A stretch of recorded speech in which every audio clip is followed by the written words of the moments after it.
arterias que llevan sangre no oxigenada van del feto a la placenta, o sea, es totalmente del revés. La vena trae, o sea, lleva sangre oxigenada y las arterias no oxigenadas. El cordón umbilical tiene aproximadamente 30 a 60 centímetros de longitud y está recubierta por la gelatina de Wharton. La triada es conformada por los bucles de gelatina de Wharton y el líquido amniótico son los que encargados de la protección del flujo sanguíneo a través del cordón. Bueno, ahora, ¿qué tipo de anormalidades pueden presentarse? En el cordón umbilical, ¿verdad? Puede haber presencia de una o de más asas del cordón umbilical alrededor de una parte del cuerpo del feto. Puede estar alrededor de los miembros inferiores, también puede ser miembros superiores, ¿verdad? O a través del cuello, ¿verdad? Como se ve en la imagen. O puede también estar a través de los hombros, y eso se llama comúnmente banda presidencial.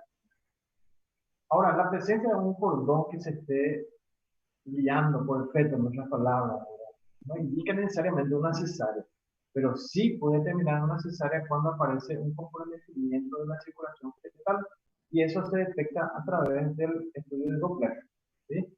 Entonces, presencia circular de cordón o única o doble o triple no es indicación de cesárea, solamente cuando está comprometido y se puede detectar a través del Doppler.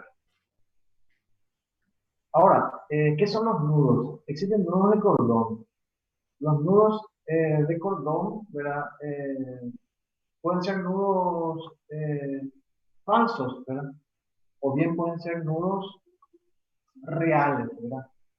Los nudos falsos, como se ve acá en la imagen, ¿verdad? Realmente parecen nudos, pero no lo son, ¿verdad? Son superficies del cordón que son bastante irregulares, donde los vasos se doblan entre sí para acoplarse, ¿verdad? Pero es de buen pronóstico, no hay ningún tipo de inconveniente en el nudo falso de cordón. Ahora, existen los nudos verdaderos del cordón, como se ve en esta imagen, ¿verdad? Que realmente forman nudos, ¿verdad? En la primera, generalmente entre el primero y parte del segundo trimestre, el feto tiene movimientos que hacen que giren a través de ella, ¿verdad? Usando el cordón umbilical, ¿verdad? Donde se forma un nudo. Esto sí es de mal pronóstico, ¿verdad? La presencia del nudo de cordón, ¿verdad? Nudo real o nudo verdadero, ¿sí? Sin embargo, el nudo falso no es ningún tipo de mal pronóstico, es de buen pronóstico. Ahora, ¿cómo se hace el diagnóstico? Se hace a través de la ecografía, principalmente la ecografía de estudio de flujo sanguíneo, que es el Doppler, y por supuesto después del nacimiento, ¿verdad? Seguimos. Ahora, otra anomalía del cordón que no es muy frecuente, pero hay, ¿verdad?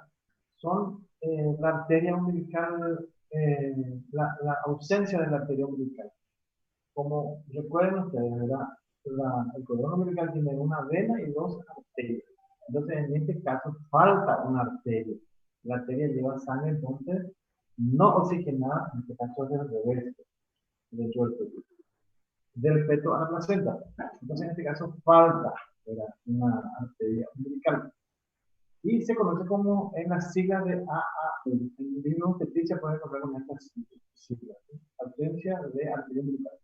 Es una anomalía común, sobre todo en los embarazos múltiples, ¿no? Múltiples. Pero per se no es muy frecuente. Pero en estos casos, ¿verdad?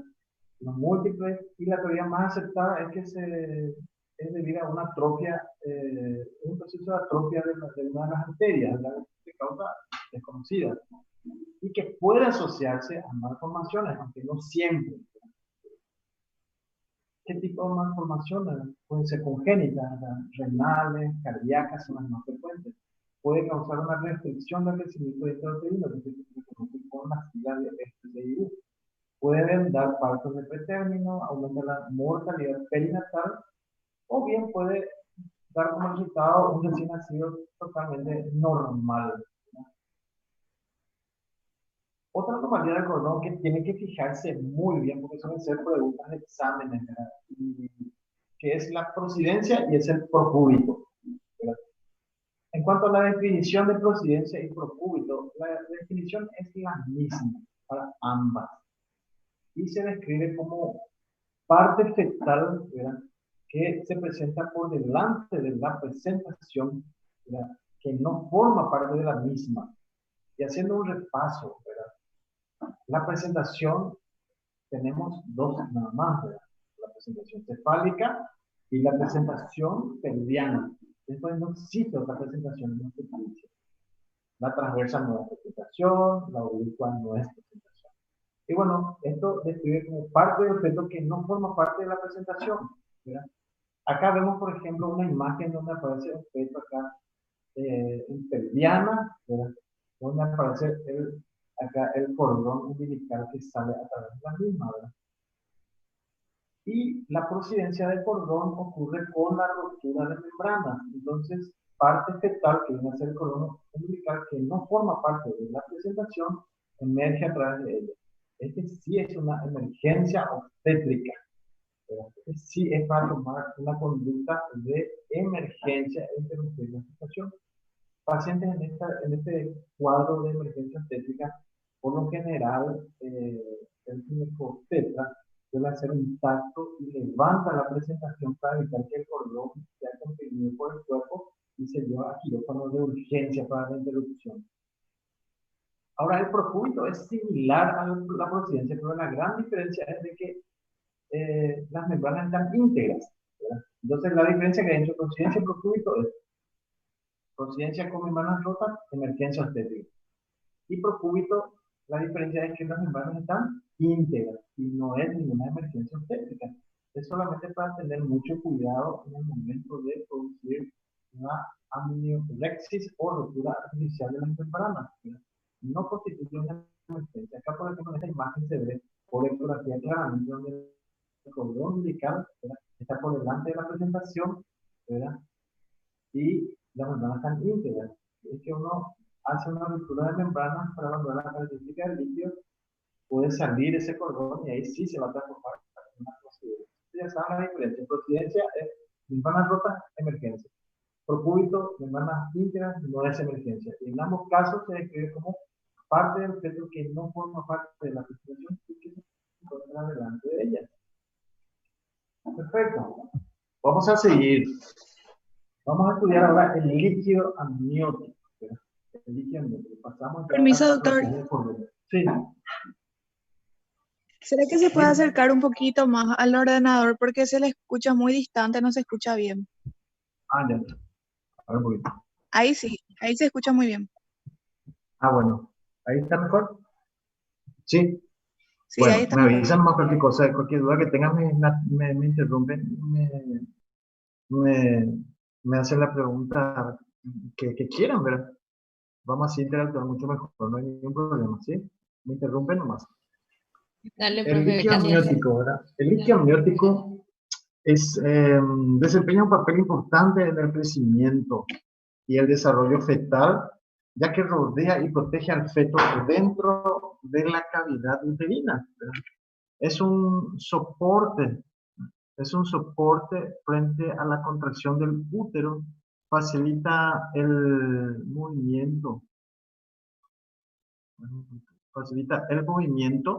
¿verdad? Facilita el movimiento y crecimiento del feto. Protege de posibles traumas externos, ¿verdad?, necesarios para maduración pulmonar, ¿verdad?, porque eso hace que el feto tenga movimientos respiratorios dentro del útero, y esos movimientos respiratorios hacen que se desarrollen los pulmones.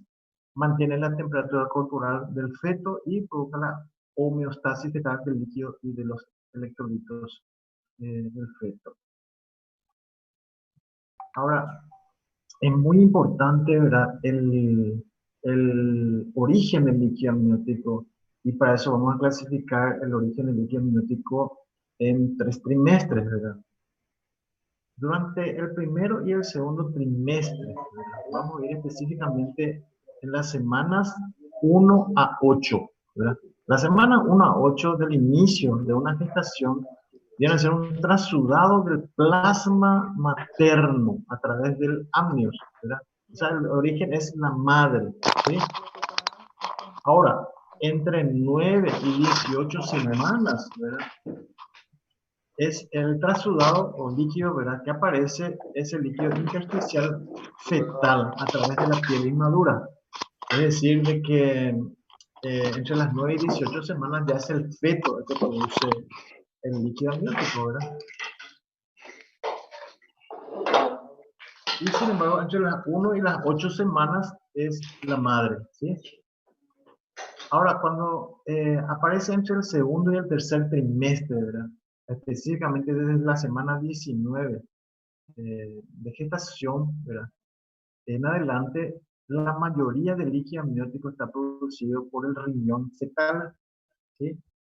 Entonces, a partir de las 19 semanas en adelante, cuando encontramos que el líquido amniótico está disminuido, si no es una rotura de membranas, es probable que el riñón no esté produciendo eh, una cantidad adecuada, ¿verdad? De líquido amniótico, porque el líquido amniótico en esta semana, la cantidad más frecuente viene a ser la que se produce por el riñón o la orina fetal, ¿verdad? Y esto contribuye también, ¿verdad? Hay otros que contribuyen a la formación del líquido amniótico a partir de las 19 semanas, como sería el pulmón del feto, el cordón umbilical, la piel fetal, ¿verdad? Trasudado materno a través de las membranas ovulares, corion y amnion. Pero lo más frecuente a partir de las 19 semanas es la producción del líquido amniótico por el riñón fetal.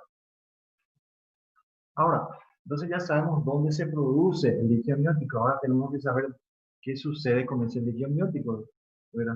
Porque va en constante circulación. Entonces, la eliminación de ese líquido amniótico es de la siguiente forma, ¿verdad?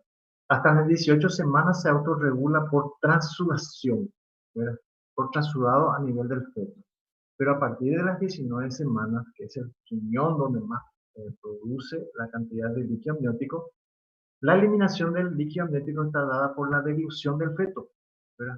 Y posterior la absorción intestinal, ¿sí? Entonces, esa es una forma de eliminación.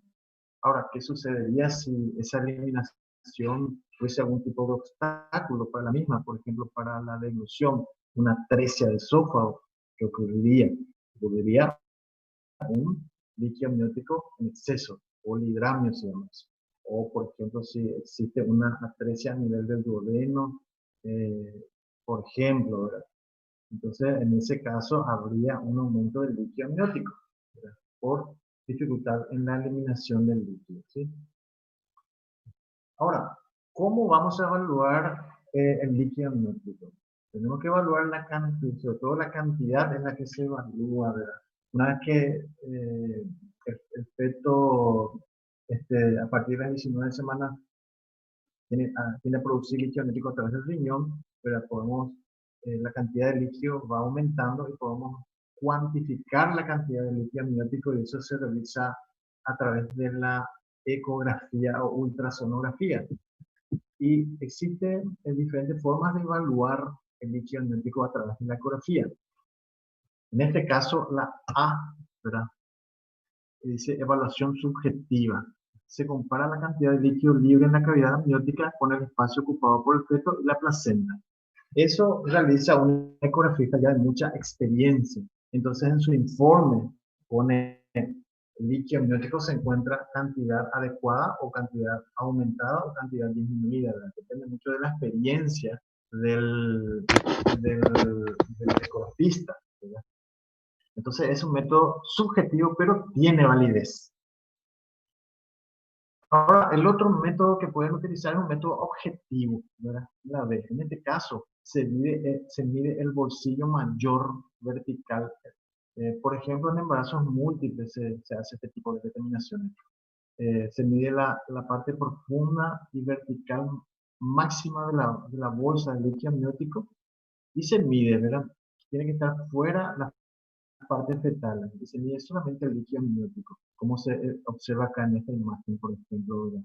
No existe parte fetal y se mide uno de los bolsillos, ¿verdad? Los bolsillos se les denomina, por ejemplo, a zonas del útero, ¿verdad? Una de ellas en la parte superior, una sería el hipocondrio derecho, otra es el hipocondrio izquierdo, La parte inferior sería fósil de la izquierda y fósil de la derecha de la madre. En esa zona se hace la ecografía y se utiliza uno de esos espacios y se denomina bolsillo. El mayor de los bolsillos es la que se informa y en este caso el valor normal es de 3.5 centímetros. Es decir, que si medimos la ocultación de la piel líquido amniótico y tenemos solamente un bolsillo y que mide 3.5 centímetros, ya no hace falta medir más el resto, es normal. Y otra forma ahora es la C. Esa es otra forma de, este, de cuantificar el líquido amniótico, ¿verdad? Que se forma objetiva. Es la que nos gusta mucho a nosotros, bueno, sobre todo a mí, ¿verdad? Hay muchos problemas por la cual nos guiamos mucho, ¿verdad? Es una forma también objetiva de medir, pero en este caso se mide todos los cuatro cuadrantes, ¿verdad? Y se suma todos esos cuatro cuadrantes y tiene un valor normal de 8 a 18 centímetros. Y a la suma de los cuatro cuadrantes se llama índice del líquido amniótico. Le llaman, se conoce con las siglas de ILA, que es el índice del líquido amniótico. Entonces el valor normal es de 8 a 18. Si tiene menos de 8 centímetros, va a ser oligoamnios. Si tiene más de 18 centímetros, polihidramnios, ¿sí? Esa es una forma muy interesante de cuantificar la cantidad de líquido amniótico. Vamos a estudiar ahora el exceso del líquido amniótico, ¿verdad? Ese viene a denominarse con el nombre de polihidramnios y viene a ser el aumento anormal de la cantidad de líquido amniótico, mayor de 2000 ml en el tercer trimestre de la gestación. Es muy difícil cuantificar el volumen exacto del líquido amniótico, ¿verdad? Podría medirse cuando se realiza una rotura de membrana, pero es sumamente difícil. No obstante, la ecografía es la que más define eso, y por eso se hace una cuantificación del índice de líquido amniótico que tiene mayor de 18 centímetros. Se considera un exceso de líquido amniótico y ese exceso de líquido amniótico se lo denomina polihidramnios. Ahora, su incidencia varía del 0.13 al 3.2%. Ahora, la etiología de polihidramnios, tenemos tres etiologías o orígenes, que puede ser por causa fetal en un 20%, causa materna en un 20%, y las causas idiopáticas o desconocidas en un 60%. Vamos a estudiar las que son de etiología fetal, que dijimos 20%. Son aquellos fetos donde se presenta un defecto del tubo neural. Acá vemos un encéfalo cele. Esta es una falta del desarrollo del cerebro, ¿verdad? Una acromegalia, no, una deficiencia de la formación del cerebro, ¿verdad? Un defecto del tubo neural. Otro, anomalías gastrointestinales, ¿verdad? Dentro de estas anomalías gastrointestinales vemos que parte del intestino se encuentra por fuera. Pero existe un defecto de la pared abdominal, ¿verdad? Y en estos defectos por lo general van acompañados por polihidramnios, ¿verdad? En este caso, el intestino no está cubierto por peritoneo y se llama gastroquisis, ¿sí? Ahora, cuando el intestino está cubierto por peritoneo, como vemos acá, se llama ónfalocele, ¿sí? Entonces, acá tenemos gastroquisis y acá tenemos ónfalocele. ¿Cuál les parece que es de peor pronóstico? Ante una vista así, queremos cometer el error de pensar que una gastroquisis es de peor pronóstico. Sin embargo, es de mejor pronóstico. Respecto a una vez que nace, se hace una cirugía reparadora donde se introduce en las asas intestinales dentro de la cavidad abdominal, sin demorar mucho tiempo, porque a medida que se demora tiempo para el restablecimiento del asa intestinal dentro del abdomen, se produce un edema del intestino, entonces ya se dificulta bastante su ingreso a la cavidad abdominal. Sin embargo, en el ónfalocele tiene un aspecto, parece ser de mejor pronóstico, sin embargo es de peor pronóstico, porque el ónfalocele siempre está acompañado por una anomalía congénita, que puede ser cardíaca, renal, Entonces es de peor pronóstico. Acá no se soluciona con cirugía, casi siempre está acompañado de una malformación y que por lo general suele ser muy grave. Otra etiología fetal, por ejemplo, en los embarazos múltiples, en donde existe el síndrome de transfusión feto-fetal. Uno de los fetos, ¿verdad?, es mayor, ¿verdad?, y el otro es menor. En donde el feto es mayor es donde recibe mayor nutrientes, ¿verdad? El líquido amniótico está aumentado en ese lugar, ¿sí?, con ese feto. Sin embargo, el feto más pequeño, ¿verdad?, está con una restricción de su crecimiento y el líquido amniótico está disminuido.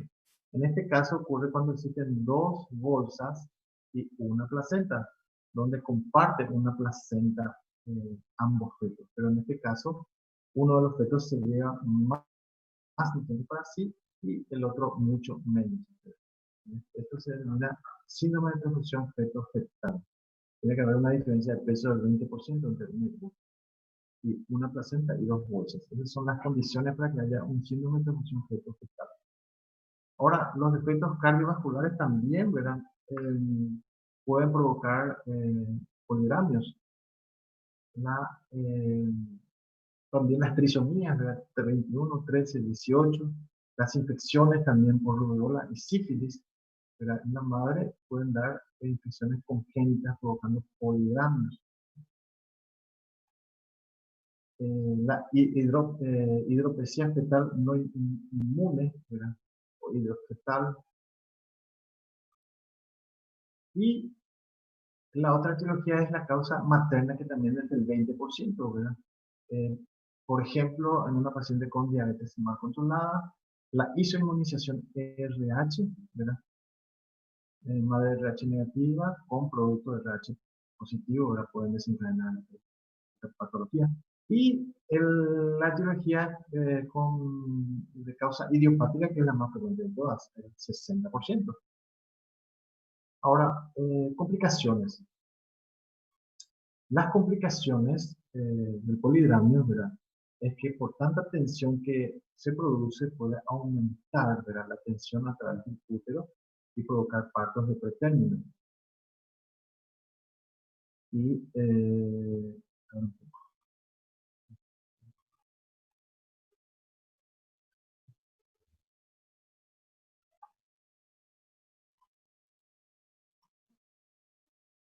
bueno, presentaciones anómalas también pueden provocar polidramios.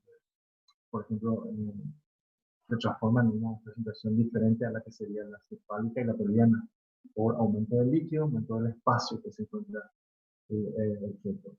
Alteraciones de la dinámica uterina, puede provocar contracciones del útero, puede provocar prosidencia de cordón umbilical, puede provocar una hemorragia del posparto por disminución de la capacidad contráctil del útero, y puede provocar trastornos respiratorios maternos como la disnea, falta de aire, ¿verdad?, por aumento del diafragma, ¿verdad?, para arriba, comprimiendo los pulmones debido al exceso del tamaño o del volumen del útero. Entonces hace que haya dificultad respiratoria. Y es una de las indicaciones donde se realiza una amniocentesis descompresiva. ¿Cómo se hace el diagnóstico? Bueno, se sospecha por la altura uterina, que es mayor de lo normal en cuanto a la edad gestacional, la dificultad para palpar las partes fetales, ¿verdad?, por exceso de líquido, y el oír la frecuencia cardíaca fetal muy alejada. Existe el signo del peloteo, ¿verdad?, del todo el feto, es decir, que cuando se sentimos un golpe suave de uno de los lados, hace un choque del feto en la otra mano que se encuentra en el otro flanco del abdomen. Existe edema vulvar y de miembros inferiores, ¿verdad?, disnea, sobre todo falta de aire, ¿verdad?, especialmente en el decúbito supino, ¿verdad?, y la ecografía, ¿verdad?, que se hace un diagnóstico de certeza, ¿verdad?, por ecografía, y donde el índice de líquido amniótico es mayor de 18 centímetros en el tercer trimestre. Ahora, en cuanto al aspecto terapéutico del polidramio, ¿verdad?, el origen idiopático, el manejo sería conservador hasta que se compruebe la madurez pulmonar. Ahora, si se presenta dolor o disnea, ¿verdad?, falta de aire, es necesaria la hospitalización y se realiza la amniocentesis, o sea, eh, se hace un drenaje del líquido amniótico, ¿verdad? Guiado por ecografía. Y eso ocurre cuando se realiza cuando la paciente presenta dificultad respiratoria y con la idea de prolongar el embarazo. La indometacina es un AINES y eso hace que disminuya el volumen urinario del feto y aumente la reabsorción del líquido amniótico mediante un aumento de los movimientos respiratorios y de la absorción de las membranas. Entonces, su uso puede ser muy interesante de los AINES en efecto para disminuir el líquido amniótico, pero están contraindicados después de las 32 semanas porque puede provocar un cierre precoz del conducto arterioso. Ahora vamos a estudiar el oligoamnios, o sea, lo contrario al poliamnios, es la disminución anormal de la cantidad de líquido amniótico para una determinada edad gestacional. En el embarazo a término se considera que hay un oligoamnios cuando el volumen eh, es menor de 500 ml y por ecografía un índice de líquido amniótico menor de 8 centímetros. La etiología del oligoamnios pueden ser por causas fetales, causas maternas y causas farmacológicas. Las causas fetales, ¿verdad? Puede ser por un sufrimiento fetal crónico, o sea, una hipoxia crónica sería. Da como resultado una restricción de crecimiento intrauterino y un embarazo prolongado también puede provocar disminución del líquido amniótico. Las malformaciones renales como la agenesia o hipoplasia renal o riñones poliquísticos pueden ocasionar disminución del líquido amniótico. La rotura prematura de membranas también ocasiona disminución del líquido amniótico, que es lo más frecuente, ¿verdad? Las cromosomopatías también, hay algunas cromosomopatías que dan disminución del líquido amniótico. Ahora, causas maternas, insuficiencia placentaria, enfermedad hipertensiva del embarazo, la hipovolemia, ¿verdad? Ocasiona disminución del líquido amniótico, y el uso de las prostaglandinas, ¿verdad? Las prostaglandinas que provocan una disminución del líquido amniótico y son los AINES, ¿verdad? Indometacina, ketorolac, ibuprofeno, ketoprofeno y inhibidores de la enzima de conversión de la angiotensina, que son antihipertensivos que están contraindicados durante el embarazo.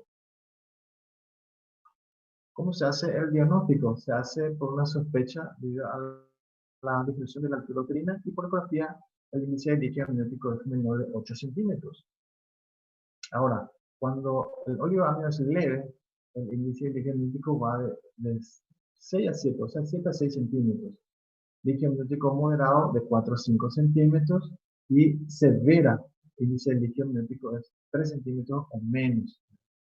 A la palpación se palpan, fácilmente se detectan las partes fetales. Ahora, ¿qué complicación puede ocasionar el oligoamnios? Puede haber una compresión de la cabeza fetal, ¿verdad? Y del cordón umbilical, ¿verdad? Pueden comprimir ese cordón y el flujo sanguíneo oxigenado, que es la vena que pasa a través del cordón umbilical, que sus paredes son muy laxas, fácilmente se colapsan.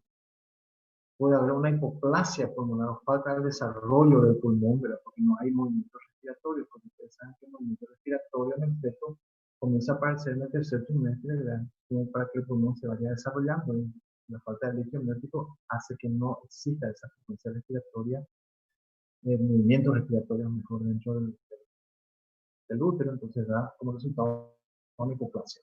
El sufrimiento fetal o hipoxia fetal puede provocar presencia de alteración del bienestar fetal, infecciones corionióticas en caso de que esté relacionado con ruptura prematura de membranas y el incremento de la mortalidad perinatal, ¿verdad? Por disminución del peso fetal o si es de pretérmino en el caso de la ruptura de membranas.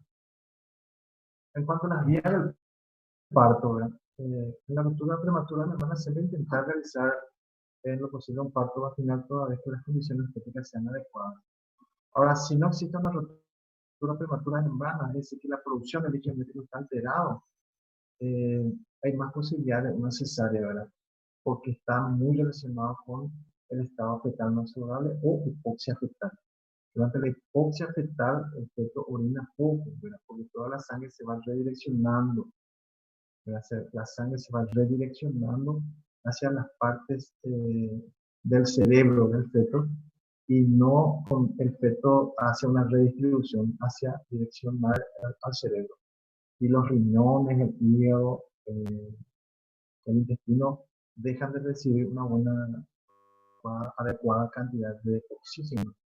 Entonces, cuando existe un oligoamnios con ruptura de membranas, está el parto normal, pero cuando no existe ruptura de membranas, es muy probable que vaya a una cesárea.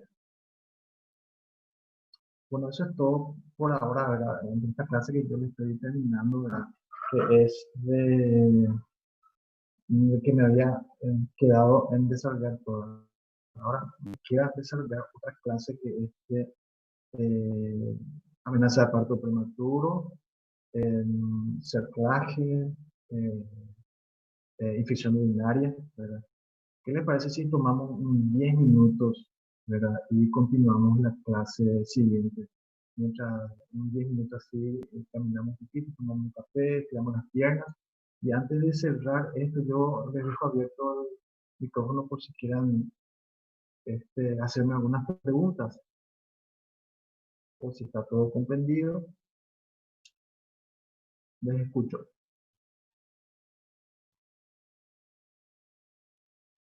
De mi parte, por lo menos, no tengo ninguna duda. Genial. Si por ahí hay otra pregunta, de repente, no hay ninguna. Doctor, sí, habías mencionado algo de no es aconsejable luego de las 32 semanas y no recuerdo muy bien qué era porque dio Los AINES, interferencia y no escuché bien. sí, los AINES no son recomendables después de las 32 semanas. Porque los AINES, los AINES son los antiinflamatorios no esteroideos. Por ejemplo, indometacina, diclofenac, ketorolac, ibuprofeno, todo lo que sean AINES, provoca un cierre precoz del conducto arterioso. El conducto arterioso viene a ser un shunt fisiológico que comunica la arteria pulmonar, ¿verdad?, oxigenada con la arteria aorta que tiene sangre no oxigenada. Entonces le da como le brinda un poco de sangre oxigenada a la aorta. Porque recuerden ustedes que dentro del vientre materno esto es totalmente lo contrario, ¿verdad? La arteria pulmonar tiene sangre oxigenada y la aorta sangre no oxigenada. Entonces ocurriría una falta, un cierre de ese shunt y eso provoca aumento de la presión pulmonar a nivel fetal. No sé si te quedó claro.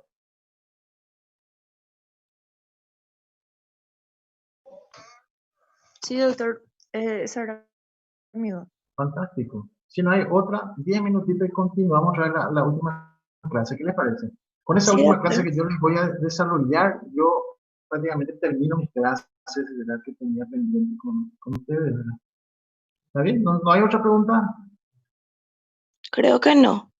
Bueno, si por ahí hay otra pregunta, me hacen más en el segundo tiempo. Dentro de 10 minutos reactivamos otra vez, ¿sí? Dale, doctor, está bien. Tomamos un cafecito, tomamos un té, caminamos un poquito y seguimos de vuelta, ¿sí? ¿Ok? Bueno, Bye, Genial, bye. doctor.